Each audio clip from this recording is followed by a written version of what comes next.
లలిత news కి స్వాగతం. 103 సార్లు పాములు కాటు వేసిన బతికి బట్ట కడుతున్న వ్యక్తి. చిత్తూరు జిల్లా బైరెడ్డిపల్లి మండలంలో ఒక వ్యక్తిని పాములు పగబట్టి కాటేస్తున్నాయా లేదంటే ప్రమాదవశాత్తు పాములు కాటుకు గురి అవుతున్నాడా అన్నది ప్రశ్నార్థకంగా మారింది. బైరెడ్డిపల్లి మండలం కుమ్మరికుంట గ్రామానికి చెందిన సుబ్రహ్మణ్యం 3 దశాబ్దాలుగా పాముల బెడదను ఎదుర్కొంటున్నాడు. ఇలా వింత సమస్యతో సతమతమవుతున్నాడు. పాము కాటుకు గురై మృత్యుంజయుడుగా మారాడు. వినడానికి కాస్త వింతగా ఆశ్చర్యాన్ని కలిగించే విధంగా ఉన్న సుబ్రహ్మణ్యం ఇప్పటి వరకు 103 సార్లు పాము కాటుకు గురయ్యాడు. అవును, అన్ని సార్లు కూడా పాము కాటుకు గురై ఆసుపత్రి పాలై చికిత్స పొందినట్లు కుటుంబ సభ్యులు తెలిపారు.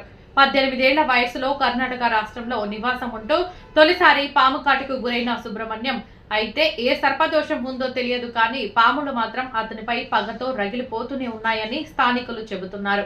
చిత్తూరు జిల్లా బైరెడ్డిపల్లి మండలం పెద్ద చెల్లారుగుంట గ్రామ పంచాయతీ కుమ్మరిగుంట గ్రామము. నా పేరు సుబ్రహ్మణ్యం.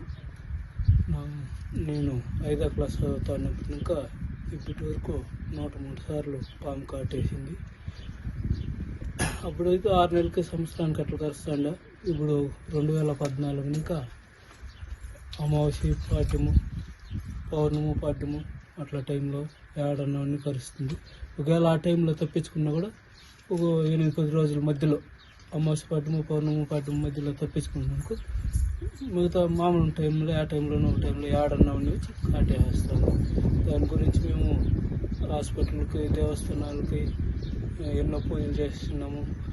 నాగదోషం పూజలు కాలశ్రీ పూజలు చేసుకొచ్చినాము. మేము చేసిన ఎవరి దగ్గరికి పోయినా నాకు ఈ పాము కాటు ఎందుకు జరుగుతుంది అని చెప్పే మానవుడే లేకుండా అయిపోయింది. మేము చాలా ఇబ్బందుల్లో ఉన్నాము. నాకు 2 పిల్లలు, ఒక అబ్బాయి ఒక అమ్మాయి. మా అమ్మ వయసు అయిపోయింది, ఆ అమ్మ కష్టపడలేదు.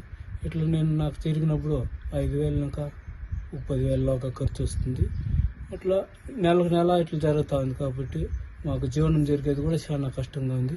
మమ్మల్ని గవర్నమెంట్ ఆదుకొని ఏమన్నా ఆర్థిక సాయం చేయాలని కోరుతున్నాను.